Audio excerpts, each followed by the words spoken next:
All right, good afternoon, everyone, and welcome if you're watching on live stream. I just want to welcome you to our session, Wisdom from the Wonks, How School Leaders Can Participate in the Policymaking Process. So my name is Albert Cheng. I'm a professor in education policy at the University of Arkansas, where I also direct the Classical Education Research Lab. And in a forthcoming report that I'll be releasing with the Texas Public Policy Foundation, we documented the growth of classical charter schools in Texas. And some of the high-level findings include since the 2011 and 2012 school year, the huge growth that we've been kind of seeing, experiencing anecdotally is true. Over the past 10 years, while the classical sector, or the charter school sector in Texas has doubled in enrollment, classical charter schools have increased by a factor of 7. If you just go back a little more recently to the 2019 and 2020 school year, the charter sector in Texas grew 8% in terms of student enrollment. For classical charters, it's 21% growth. So we're seeing huge growth, and even in this report, we did a survey of parents, high levels of satisfaction with parents that attend classical charter schools. Now, all that said, there still remains thousands of kids on wait lists to get into these schools. And so here with us are some wonks, I guess, to help us figure out what to do with all these students and families who want to get a seat in these classical charter schools. Okay, so I'm going to introduce them, and then I'm going to field some questions to them. And so to my right immediately is Erin Valdez. She's the Policy Director in Education at the Texas Public Policy Foundation. Then to her right is your very own hometown hero, if you're from Arizona, Matt Ladner. Wears a ton of hats, Director of the Arizona Center for Student Opportunity at the Arizona Charter School Association, and Executive Editor at Redefined. Next is Jonathan Butcher, the Will Skillman Fellow at the Heritage Foundation. And then finally is Tracy Gardner, Chief Assessment Officer at Classical Learning Test. And so I know maybe folks watching or in the audience, if you're familiar with Nicomachean Ethics, Aristotle prohibits young people from studying political science for lack of experience. And I'll assure you that all four of these folks here have plenty of experience, so I'm looking forward to what they have to say. All right, so I'm going to field some questions, and if you're tuning in on live stream, remember you can text questions. I'm going to need that.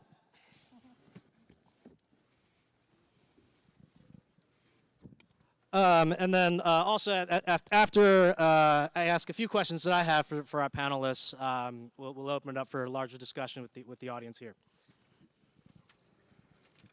Okay, so some of you were here for an earlier panel on just school choice policy and what's going around in the nation. Just to get everyone else up to speed in case you weren't here.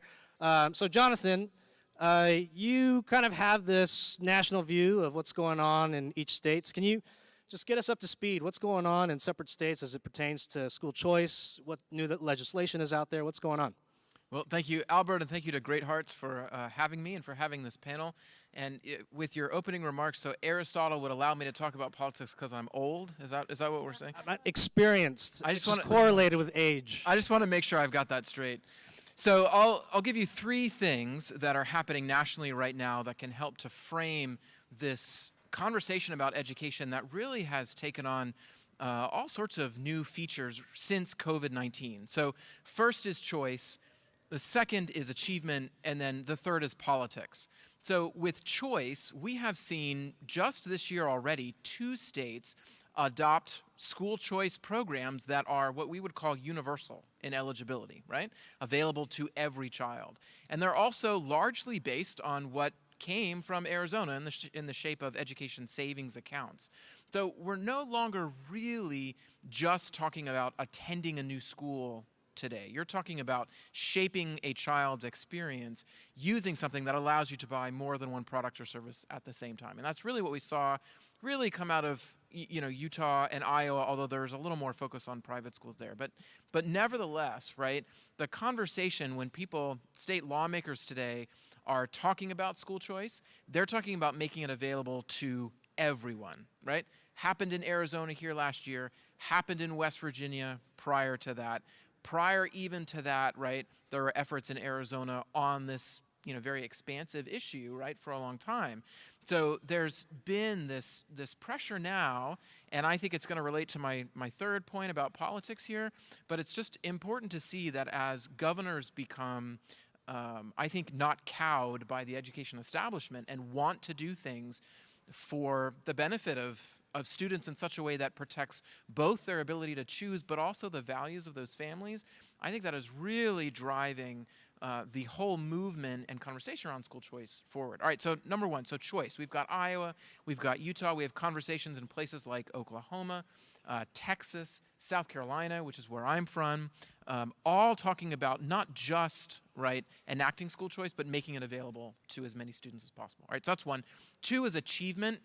And I think this is coming right out of COVID-19. I mean, we have to be very honest at this point. Well over 1 million kids are not in the public school system anymore. That's a big number, right? As we look comparatively about the shifts in public school enrollment over the years. Parents are not happy. They're not happy with what they saw during the pandemic. They're not happy with the way that traditional district schools managed that crisis. I mean, and it was a crisis, but the district schools, assigned schools, had an opportunity to deliver, and they didn't. And so now I think parents are looking for quality. And they may not define it as quality, they may not define it as achievement, but I can tell you that's what they're looking for. They are looking for schools that are delivering math, reading, history, all of these quality subjects so that students are learning. All right, number three, and I'll finish with this one, is you can call it politics. I mean, I think on the last panel someone said, can schools not be political? And I would just argue that today, if you are a school that is teaching that slavery was a form of systemic racism in America's past that does not define America's future, you're being political, right? 10 years ago, I would argue that would pretty much be run-of-the-mill. But today, you're actually taking a stand against what we call diversity, equity, and inclusion, right? And now you have taken a side, and I think it's an important side. And I'll tell you that the legislation today, the proposals that are being introduced, they are taking direct aim at these, what you have to just call the existing orthodoxy around conversations of race and, quote, gender. So choice, achievement, politics, those things are shaping legislation really going on around the country. I mentioned some of the states that are doing a choice bills. With the DEI bills, it's also happening. Florida, Texas, South Carolina, just a few. So that's what's shaping, I think, what we're looking at now. Thanks, John. So you brought the issue of legislation, and I want to turn it over to Erin because you've got boots on the ground in Texas. And so describe to us, tell us what's underway in this legislative session, what's going on, what bills are being presented, what are some of the implications of this report that we're going to release? Thank you so much for having me, and thank you to Great Hearts for this wonderful conference.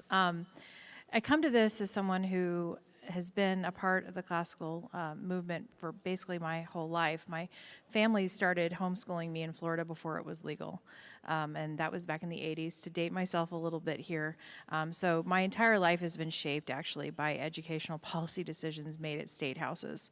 And Florida, made great strides ahead of where it was in the 80s. By then, we'd moved to Texas, and we were I was homeschooled in Texas. And so I come to this as someone who cares passionately about the classical movement, as a former teacher in the classical movement. I come to it as someone who's shaped by homeschooling as a child. And so there's no more exciting time to be in this space, at this nexus, than right now. And to be in Texas, where efforts at universal school choice have floundered in the past, right, for all kinds of reasons that we can unpack. To be here now is such a blessing, and I just want to convey one thing to this audience, which is this is a massive opportunity to throw fuel on the kindling fire that is happening with classical education. This grassroots movement that was not, funded by any major funder. It was completely parent-driven. This is a chance to return to parents who may not have the means to educate their children in the way that they feel called to do so. And so I just encourage everyone to become more educated about that. In Texas, we have a massive effort underway. Last week, Governor Abbott named universal education savings accounts as one of his 7 emergency items, or his priorities. This has never happened before. This means that the governor can encourage the legislature to pass the legislation that he wishes to pass. He can call them back into special session. And he has been touring the state, visiting districts in rural Texas at private schools, encouraging parents to learn more about ESAs and how they could benefit their communities. This has been very strategic, and we feel that it's having a huge, huge impact. Last week, there was an event at a school in Temple where over 600 parents and students showed up on a Monday night. It was a holiday, school night, to learn more from the governor about this. This is the kind of bottom-up energy that we're seeing in Texas. The legislature's makeup in terms of the committees, the relevant committees that bills will be going to, is favorable, but that doesn't mean that anything is a slam dunk or that anything's a foregone conclusion. It just means we need to put the pedal to the metal even more, and we need more support from folks who have gotten informed and then gotten engaged. Thanks. And so I want to turn this to Matt here, and then I want to ask the same question to Jonathan. So, Matt, I mean, this is, we're in the Wild West of school choice, is what Arizona used to be called. I guess maybe it still has that moniker. And so keeping in mind that a lot of folks here, they represent networks. I mean, there's Great Hearts Charters here, of course, but lots of other classical charter networks. We just in the previous panel saw heads of lots of other classical networks in the private sector. So for those folks, right? So folks that maybe they're not spending their day-to-day like you are in the state halls and being really wonky about policy. What lessons are there from Arizona in terms of what you've seen school leaders do to promote the kind of success that's we see now here? What can folks, their analogs in Texas, do to replicate that kind of success? Yeah, Arizona lawmakers, the ESA program that they just made universal is actually like our 4th form of universal choice in some ways. In 1994, we passed a charter school law, a very liberal charter school law, a very robust one. Everyone can access that. They also passed an open enrollment law, and eventually, because of the other forms of choice, that became a universal form of choice. Right now, about a quarter of the students in Scottsdale Unified are there without living in the district. That's very unusual and very delightful. We passed tuition tax credits in 1997, expanded that several times, created the ESA program in 2011 that was just made universally available in 2022. So what's happened here in Arizona is funny. It informs a lot of the debates around the country because it feels like I got into this movement in 1997 and I feel like I'm in Groundhog Day, right? The movie with Bill Murray. Right? There's the same old stuff gets trotted out. Oh my gosh, there are going to be witchcraft schools that open, and there's going to be Nazi schools or whatever they make up, right? The funny thing about that is that, we've been at this since 1994 in Arizona. There's no witchcraft schools in Arizona. There's no Nazi schools in Arizona. What are there a lot of? There's a lot of classical education schools. There are a lot of STEM schools. There's a whole pluralistic set of charter schools that cover everything from, equestrianism to just this, that, and the other thing. And the ones that are here now are the ones that parents valued and stuck with, right? Because the competition for students here is a very real thing. And I would say that the unique thing about Arizona is that unlike in most states around the country, our charter school law we do have, kind of the classical inner city charter schools, but we also have models of charter schools that are very appealing to suburbanites. We have charter schools in our towns and our rural areas, right? There are more charter schools in rural areas in Arizona than are in the entire state of 13 different states that have charter school laws, right? So we have more rural charter schools than they have charter schools, okay? Sometimes by a wide margin. So what is the mix of all of this, right? So the mix of all of this is that when you have broad, expansive choice programs that include everyone, what it does is it creates pressure on the suburban school districts to actually participate in open enrollment. that turns the knob to 11 on choice.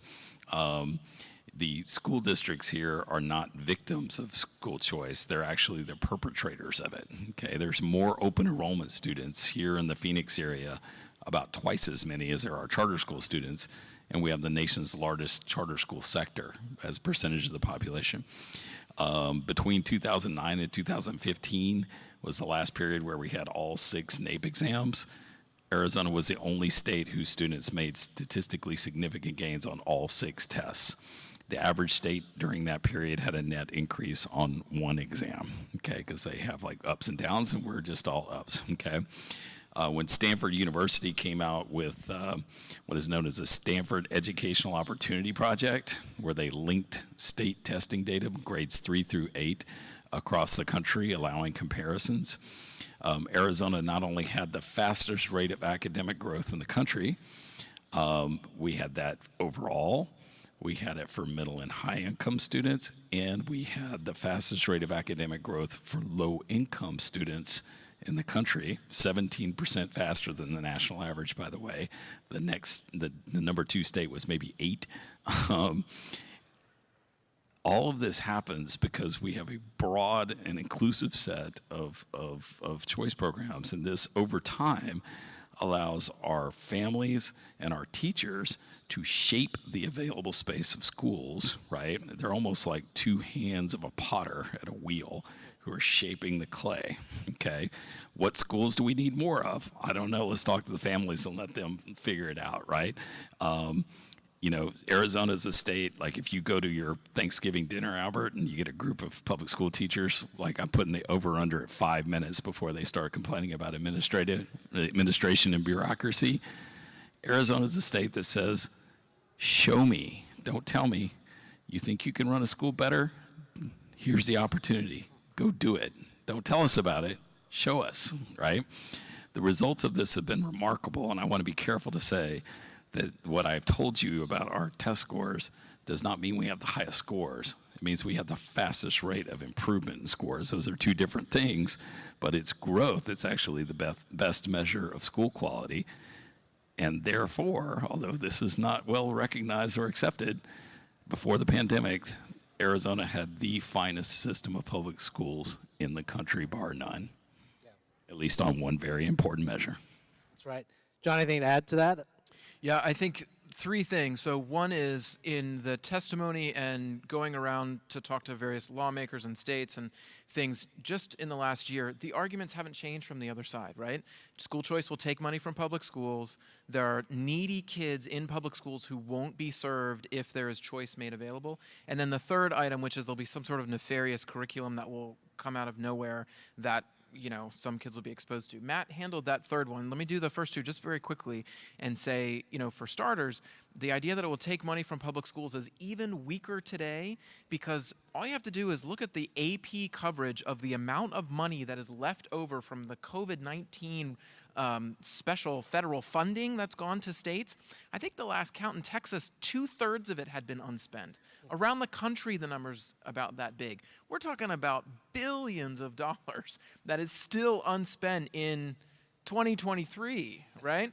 And then secondly, this idea that there are children who won't be served if we, make school choice. We have to continue to tell the stories of the children with special needs, the children who were falling behind in their assigned public school, who were bullied, who were failing, and have now moved somewhere else, whether it's a charter school or an ESA, and are succeeding, and not only succeeding, but are very happy with the choice they made. All right, so Matt covered the curriculum thing, so let me just give you a bonus real quick. And this is like not Charter Schools 101. This is a graduate level comment I'm going to give you here, so it's worth the price of admission, all right? So Arizona has done a great job creating a large landscape of charter schools, and that is something that other schools should emulate and not be afraid to go after. But I don't want to miss the point here that closing a school is hard. It results in lawsuits, upset parents, and very frustrated people all around. So I'm on a charter school authorizer board in South Carolina. We deal with this with, some regularity, as we should, right? Closing down failing schools. Frankly, it's actually we don't do it all the time. It just feels like it because every time we have to go up and do it, it is very hard. It takes a long time. It involves lawyers and litigation. So I guess the lesson here is that it is important on the front end to pay attention to the quality that an applicant is bringing, but you've got to do that in such a way that it doesn't hamstring new ideas, right? And that's a hard thing. I don't have a simple answer for you with that. I don't think you can just take a CMO that comes in and says, look, we've been successful over here. I guarantee you it's going to happen over here. But at the same time, I don't think you can have, a mom and pop come in and say, this is the first time doing it. I know we've got people who want our school, and say to them, because you don't have a CMO behind you, we're not going to accept you. So that is something that I think charter authorizers just have to be really conscious of. Closing schools is necessary. It's very hard, but it shouldn't stop you for trying to create new schools. Well, Jonathan, I would say that part of the problem is that most states have never reached the escape velocity where it's actually primarily the families that are shutting down charter schools. Now, one of the reasons why Howard mentioned that we're called the Wild West, we've decided to adopt this as a badge of honor. And we think that the problem is not that Arizona is too wild, it's that the rest of the country is too domesticated. Arizona, one of the reasons we're called the Wild West is because Arizona's charter school law is 15-year charters, okay? Now, people around the country say, oh, that's not best practice. Best practice is 5 years. And I'm like, really? Because we did 15 because we want people to be able to get a bank loan to open a facility. Where did this best practice come from? Oh, it's best practice. Well, yeah, but what is it based on? It's best practice, right? It's a circular argument, okay? So in Arizona, the closures, the average length of tenure for a closed charter school in Arizona, and we've had many of them, is 4 years, okay? You never even get to the part of the conversation where you're up for renewal again because you're already closed. The families have already closed you, and there is no lawsuit, there's no appeal, there's no calling in favors from your favorite politicians. You just don't have enough students to operate anymore, and you close, right? So this is, sort of Wild West accountability, and it is brutal, and it is efficient, and it totally works. All right, Matt, in your earlier comments, you mentioning NAEP scores and bragging about how Arizona had the highest growth rates and has been doing that on NAEP, the National Assessment of Educational Progress, for quite some time. So Tracy, I want to rope you in here. So you're a psychometrician at Classical Learning Test. So could you describe just what's the role of, you're swimming in data, I know, just been developing CLT, but what's the role of data in this whole movement, and how might school leaders make use of it? What value is there? What value is there of this type of data for school leaders? Yes, thank you for the question, and thanks for having me here today. It's not every day that a psychometrician gets to be on a panel with esteemed policy experts, so I am so blessed to be sitting here today. My PhD is in research methodology, and I've been either researching or building tests for almost 30 years, since 1996. And data is really important. If we just make assumptions about how students are doing, but we don't have any evidence to back it up, then we don't have the outcomes that we need to prove that what we put into place is actually working. The testing is really close and near and dear to my heart, as I'm a mother of 6. My husband and I began on a homeschooling journey in 2013 to homeschool our children because the public school system wasn't working for us for a variety of reasons. So we started out on our own, and we began homeschooling our kids, and we tried to do the things that made a lot of sense and putting them in front of great literature and projects and nature walks and science projects. And we did the tests that came with the curriculum at the end. But we needed something more. We needed to be able to see how are our children doing against a standard, against a set of requirements? How do our kids measure up to other students who are getting a similar curriculum? Or how are our students doing against other kids in other states? And so I gave them a test, and that test was very helpful. And you know what I told my children? If you ask a Gardner child, what's the purpose of a test? They're going to say, taking a test is a day of celebration because we get to find out how we're doing. It's the big game. It's the big ballet performance. It's the day that we get to show what we know.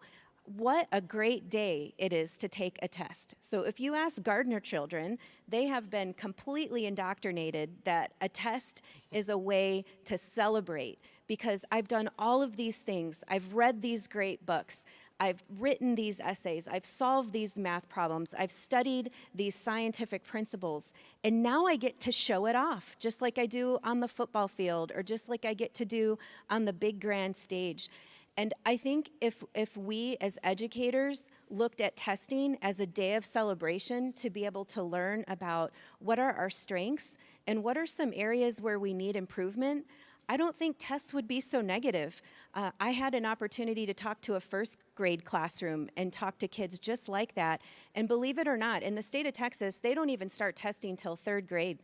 But first graders were already scared of tests. How could they possibly be scared of tests if they haven't even had one yet? You know why they were scared? Because it was conveyed to them that testing was bad or testing was scary. But if we approach tests the way that we approach performances, like the beautiful choirs that we've gotten to witness over the past couple of days, and it's a way to show what you know, then maybe kids wouldn't be so afraid of them, and they can use the data in a way that makes sense. I don't think any of us are afraid to go to the doctor when we're feeling sick. Would we stay away from the doctor so that we don't know what is ailing us? Why would we do the same thing with tests? Now, what I will say is that the test should be a measure of what's being instructed in the classroom. And one of the challenges in the testing industry is that all of the tests basically measure the same thing. They measure, for the most part, this thing called the Common Core state standards. But there hasn't been, until now, any tests on the market that look at something different than that. I am pleased to say that Classic Learning Test measures time-tested principles. We have great classical literature and philosophy and politics and the founding documents on our assessments. And it's kind of a funny story to say, but I had been in the testing industry for over 20 years before I even heard of CLT. CLT was launched in 2015 by a very brave educator that wanted something better for the students in the Catholic school that he taught in. He was noticing that students at his Catholic school didn't want to take apologetics or philosophy or great classical literature because there wasn't an AP exam that was aligned to it that would get them college credit for that exam. So he was brave and creative and went out there and started an assessment in 2015. I didn't hear about it till 2019 from a Wall Street Journal article. But you better believe, as soon as I finished that Wall Street Journal article, I emailed Mr. Jeremy Tate and said, if you need a psychometrician, I am your girl. Tell me how I can help. How can I help with this movement? I looked at your website. I looked at your blueprint and your technical report and the sample test, and this is exactly the kind of test that I want my children who have recently been homeschooled and now have the great privilege to attend a classical school. This is the kind of test I want them to take. And I purchased that test for my 8th grade daughters. One was in 6th grade and one was in 8th grade, but I got that 8th grade test, gave it to my daughters, and they said, Mom, Aristotle was on my test. G.K. Chesterton was on my test. The Federalist Papers were on my test. When I've taken the Texas STAR assessment, I've never seen anything like it. So that test became a much better measure of what my children were learning than the tests that they were given at their school. So when Jeremy offered me a job to come to CLT to build tests for them, I took it in a heartbeat. And I'm excited to tell all of you that we are launching tests for grades 3 through 6 this spring. We're field testing so that schools that want a content-rich curriculum that's grounded in great classical literature, grammar, mathematics skills, those kinds of things, there is now a test for you. And so that data will be meaningful. And we've tried to make the data connect back to your state standards. We have growth measures on there. We have lexiles and quantiles so that you can see how your children are growing in reading and mathematics instruction over the grades, so that you can have the kind of test that measures the kind of curriculum that you're giving. Tests are not the most important thing. There's so much more that we've heard from Dr. Scoggin, that we've heard from so many more of these speakers here. But it is one important measure. If you're not able to measure what your students are learning, then you're not able to provide that outcomes-based data that parents need, that legislators need, that people who are giving you foundational money to help your school grow. If you don't have evidence, they're not going to believe you, so you need that evidence. So I would encourage you all to look at ways that you can still get measures of assessments of how your students are doing, and then combining that with other kinds of data, survey data, on how children are performing in the classrooms in terms of the more of the human flourishing type elements that you're looking for in your children. And then continue to track those children into kinds of decisions they're making as they're going into higher education and beyond. What kinds of colleges are your students that are graduating from these classical schools going into? What kind of programs are they going into?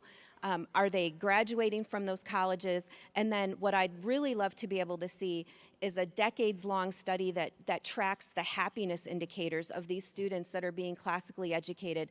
Are they still flourishing as adults? Are they married? Are they having children? Are they happy in the vocation that they picked? The data, whether it's testing data or other kind of survey data, financial data, all of these other metrics are so important in order to evaluate the programs that we're in. And I'm so blessed that I get to take my love for assessment and bring it into the industry of classical education that I loved so much that I brought to my own home and family. Thanks, Tracy. So we've talked about data, research, and the experience in Arizona, but so ground zero, or at least one of the states where it's ground zero for some movement, school choice policy movement, is Texas. So Erin, I just want to give you some time here. How can teachers, how can school leaders in Texas right now get involved in advocating for themselves, telling the story of classical education, whether they're in charters or private schools or homeschooling? What would you like them to do for you? Well, thank you. So I think the first thing is just to get informed and get educated. That's the most important thing. All of us here are either educators, former educators. We're in the business, right? So the first thing is to learn the facts. There's a lot of ways that people can gather information now from a lot of different sources, and that's a wonderful thing, but it also means that you need to exercise discernment. So one of the things I would encourage y'all to do is to reach out to folks like the folks here on the stage if you have questions. We've got some great national experts here. We have folks who work on the state level, like my organization, Texas Public Policy Foundation. If you have questions about what's happening in Texas, please reach out to us. I've provided on this table up here a series of one-pagers that you can take to look at the recommended policies in Texas that'll be moving forward to answer your questions. And the questions you have are important, and we want to help answer them. And so one thing we did last week was we had a call with some school leaders in Texas to answer their questions and to get into detail the nitty-gritty of the policies. And so we're going to be doing a series of those over the next few weeks, and we invite you, if you're interested, to come up here and grab one of my cards, grab a one-pager to learn more, and just reach out and let us know, and we'll schedule those. And, honestly, if you read the information, if you've got your questions answered and you feel good about it, go back to your community and tell them. Get them involved, get them engaged, because we need your voices at the state capitol. Wonks like us, the folks sitting on stage, do not move hearts and minds at state capitals. I'm just going to say it. It's people in your communities, it's school leaders, it's parents, it's children whose lives could be changed by these kinds of policies that move things forward. So we can absolutely connect you to those kinds of efforts, and we want to educate you about how to get involved. So that's really what I'd love to share with this audience and others out there in the world. Thanks. So if you do have questions, we have a mic up front. We welcome them to you to just come up and ask our panelists a question. If you have one, again, if you're watching on live stream, feel free to send in your questions through the app. But as folks come up, I want to give Tracy and Matt maybe real, quick 10 seconds, 15 seconds. I mean, you both are Great Hearts parents too. So what advice do you have for current Great Hearts parents or just parents of other classical schools? How would you like to see them get involved? Well, I can tell you that my son Jacob graduated from Veritas Prep, and somewhere along the way where he was maybe a 7th grader, he became better educated than I am. They have this list of books that you'll have read, and I looked at the list, and I was like, oh, wow, look at that. I'm familiar with most of these books. Can't say I read them. And honestly, my wife and I people would ask us questions sometimes, and we would say, I'm not sure. Maybe you should ask Jacob. I would like to say I have kids from kindergarten to 12th, so I get to see them from learning how to read to learning how to do a thesis that's quite equivalent to what I did for my master's thesis. So I get to see the whole trajectory. And my daughter, my 12th grade daughter, said she wanted to get a job this summer. And I said, you know what? If I were you, I would volunteer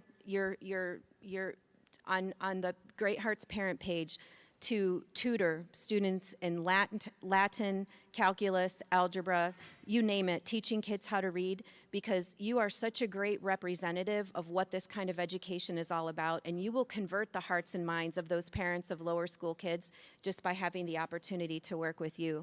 So I would say, get these children of the upper school in front of the lower school children to help convert those families to see how you go from learning how to read with phonics to what you can do when you get to the upper school, where you're basically at the equivalent of what a graduate student typically is in the kind of environment that I grew up in. Great. So we have a question here. Go ahead.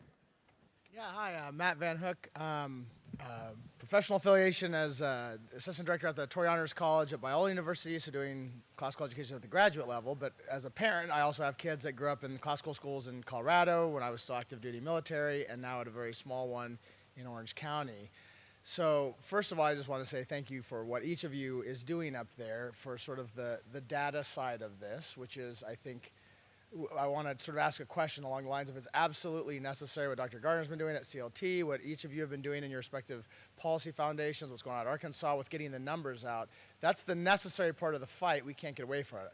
But unfortunately, and I will admit I'm coming from California, what do we do with the folks that are utterly unpersuaded when you can demonstrate by every meaningful data point that these schools are succeeding and better for your kids, but the population that you need to convince is not the parents who are checking this out, looking into it, and are convinced.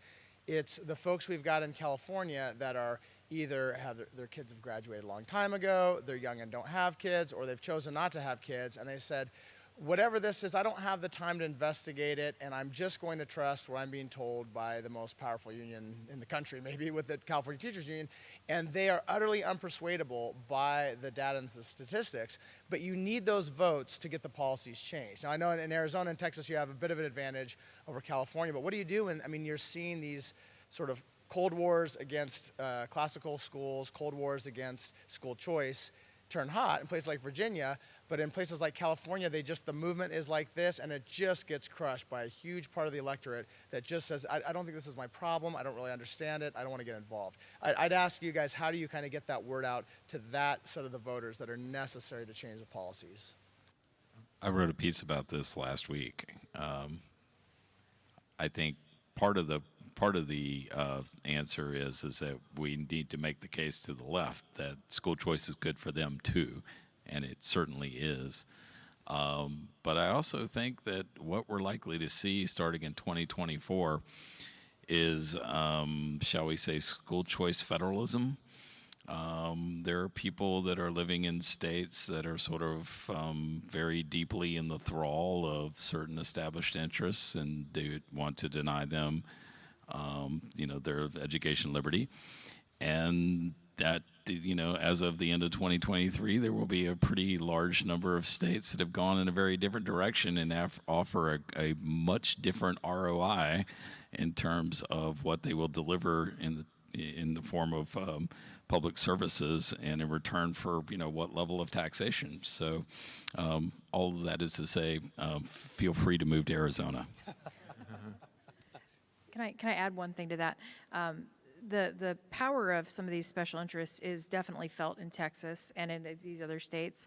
So it's not that there's an easy path. We would already have universal school choice in Texas if we didn't have those interests. So I certainly feel your pain, but I think Matt is exactly right that in some states they're going to have to learn the hard way by population loss, and that's just the way that goes. John, you had something? Well, I'll offer something for the short term and for the long term. In the long term, you have to continue to tell the stories. Tell the stories of the kids who are succeeding elsewhere in other states and the kids who need that in California, right? You have to make it personal over and over and over again. And I can tell you, I'll offer it from experience that I know of state lawmakers who were, sat through testimony and heard all the financial numbers and the student achievement numbers, but then in a hallway they were shown a video of a kid with special needs who needed this and changed their mind, and so voted for it. So that's the long term. In the short term in California, I think it's worth pointing out that that group, and now I've forgotten their name, but it has something to do with fully funding schools, was pushing for a huge tax increase on the wealthy in California. Governor Newsom said that thing was dead on arrival. And that particular proposal for a massive tax increase, it came from something the AFT was doing about 3 years ago. Worth pointing out, right, that the teachers union brought something so aggressive in terms of a tax increase that even Gavin Newsom said it was dead on arrival. Worth pointing that out in the short term, right, that there are those who are trying to do something else in education than soak the rich. Great. Yeah, go ahead, sir. So it seems to me that the two major sort of education policy initiatives of the right over the last 30 years has been choice and accountability. But accountability is sort of predicated on the idea that we're going to have standards, then we're going to test to that, which necessarily closes off opportunities for choice. So as these two things continue to grow and develop, how do you keep them from being at odds with each other? They are in tension with each other. There's no doubt about that. The idea that states should all have one set of academic standards that everyone should follow and that we should test them based on those academic standards is somewhat like Henry Ford saying you can have a Model T in any color you like so long as that color is black, right? That the urge to standardize education and to provide pluralism in education is difficult, right? These things are not complementary necessarily. I do agree with what was said earlier. I mean, we do want, at least I want, to have a certain level of academic transparency in the system. But that doesn't mean that I feel like the urge to dictate to everyone exactly how they do everything, and that there's one true way and it's going to be reflected in Arizona State academic standards, right? So I think one of the ways we tried to address this a few years ago in Arizona was actually to create a menu of assessments that would allow people to pick from different tests. I think that's a positive step in the right direction. You'd be amazed at how much resistance there was to this idea in education reform circles, right? You would think we were talking about trying to sacrifice puppies to ball in the backyard of the schools or something. But I mean, we have different types of schools that are doing different types of things, and we ought to have testing systems that are flexible enough to reflect that. And we're a long way from that now. I would also challenge the whole assertion that what we're doing in testing in this country right now is, quote, accountability in even any meaningful way. People don't lose their jobs because of doing bad. We don't close district schools because they're doing catastrophically. The other day it came out in Baltimore, there were 23 schools with 0 kids proficient. Wow. Well, I'm sure the hammer of accountability came, oh, that's right. They probably gave them more money, right? So, but they are intention, and I think these things can be resolved, but we're going to have to be more flexible in the way we think about them. If I could just add to that, this is a challenge that we have at CLT because we also don't believe that there should be a set of defined standards that we measure to. So when we built the CLT for grades 3 through 6, we looked at the most common curricula we could find across classical charter schools, traditional charter schools, classical Christian schools, liberal arts Catholic schools, and homeschoolers. And what we tried to do was sort of define the nuggets that seem to be in common across those things. So things like reading comprehension, finding the main idea, being able to expand and do analysis from the reading, some of the basic core mathematics skills that you're learning and computation and pre-algebra type skills, but also more of the logic type thinking. And then what we did is we clearly articulated, this is what we're measuring, this is how we're measuring it, and here's the sample. And if this matches against what you're doing, then this is the test for you. We're not trying to be the test that meets every single need of every single student in the country, but we are very clear in defining what we're measuring, and if it's the right test for you, we're thrilled for that. So that's how we've tried to approach that in choice and testing. Great, and with that answer, I'm watching that clock tick right to 0, so let's thank our panelists for their insight.